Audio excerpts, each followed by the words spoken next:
বন্ধুরা, আজকে আমার আরেকটি নতুন রেসিপি করব বন্ধুরা। কাঠের চুলায় লাকড়ি দিয়ে রান্না করব বন্ধুরা, দারুণ মজার। গরুর মাংস এবং কিছুটা নলা, দুই তিনটা নলা দিয়ে একসঙ্গে এই মাংসটাকে রান্না করব বন্ধুরা। নতুন আলু দিয়ে বন্ধুরা, দারুণ মজার সুস্বাদু হবে বন্ধুরা।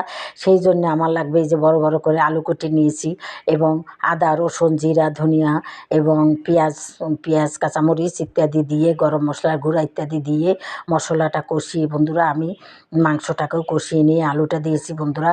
এই সুন্দরভাবে বিবরণীটা দেখাতে পারিনি, এই জন্য আমি দুঃখিত বন্ধুরা।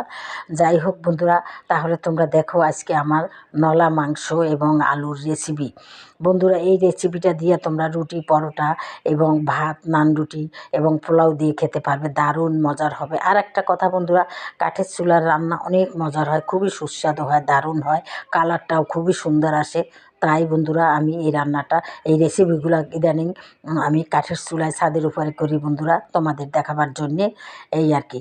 যাই হোক, তাহলে তোমরা যদি আমার এই রেসিপিটা দেখো বন্ধুরা, অবশ্যই একটা লাইক দিয়ে দেখবে বন্ধুরা।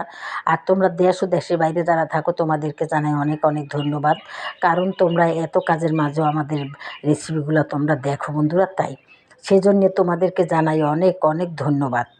যাই হোক বন্ধুরা, তাহলে তোমরা দেখতে থাকো আজকে আমার মাংস, নলা এবং আলুর রেসিপি। খুবই দারুণ মজার হয় বন্ধুরা। এভাবে একবার আমার মতো মিক্স করে রান্না করে দেখবে, কতটা মজার হয়, কত সুস্বাদু হয়, তারপর তোমরা বুঝতে পারবে বন্ধুরা। প্রায় হয়ে আসছে বন্ধুরা। গরম মশলা, গোটা মশলাও দিয়েছি এবং গুঁড়া মশলাও দিয়েছি, গরম মশলা সব কিছু দিয়েছি, পরিমাণ মতো লবণ দিয়েছি, সবই দিয়েছি বন্ধুরা। সামান্য একটুখানি চিনি দিয়েছি টেস্টটা বাড়ার জন্যে। পরে আমি বন্ধুরা ভাজা জিরার গুঁড়া দিয়ে দেবো। এই প্রায় হয়ে আসছে বন্ধুরা, কিছুক্ষণের মধ্যেই আমি তোমাদেরকে পরিবেশন করে দেখাবো বন্ধুরা। নতুন জায়গায় নতুন রকমের রান্না বন্ধুরা, তোমাদের কেমন লাগে আমাকে অবশ্যই কমেন্ট করে জানাবে। আগে একরকম দিয়েছি, এখন আর এক রকম দিচ্ছি বন্ধুরা, সেটা আমাকে কমেন্ট করে অবশ্যই জানাবে।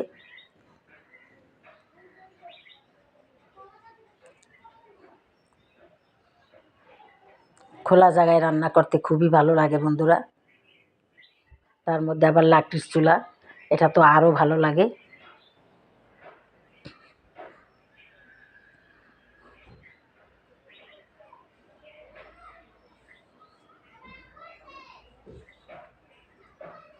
এখন হয়ে গেছে বন্ধুরা, এখন আমি পরিবেশন করব।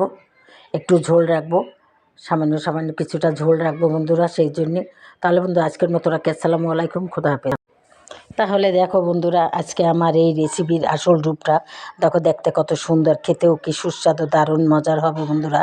দেখো কত সুন্দর লাগছে, কত লোভনীয় লাগছে বন্ধুরা। তোমরাও এভাবে রান্না করে খাবে, দেখবে কত মজা হয়। এই আলু এবং নলা এবং মাংস একসঙ্গে মিশিয়ে, নতুন আলু দিয়ে রান্না করে গরম গরম দারুণ লাগবে রুটি, পরোটা, নান রুটি এবং পোলাও দিয়ে খেতে বন্ধুরা। এই তাহলে আমার আসল রেসিপি বন্ধুরা। তোমাদের যদি ভালো লাগে তাহলে অবশ্যই আমাকে একটা লাইক দেবে, আমার চ্যানেলটাকেও সাবস্ক্রাইব করে দেবে এবং শেয়ার করে দেবে।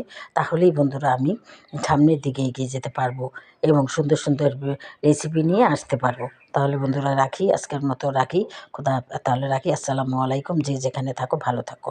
আমার কথায় যদি কিছুটা জড়তা থাকে এবং ভুল ত্রুটি হয়ে থাকে, তাহলে সেটা তোমরা ক্ষমার চোখে দেখবে এবং কমেন্ট করে জানিয়ে যাবো আমার কোথায় কোথায় ভুল আছে, আমি সেটা শুধরিয়ে নিব।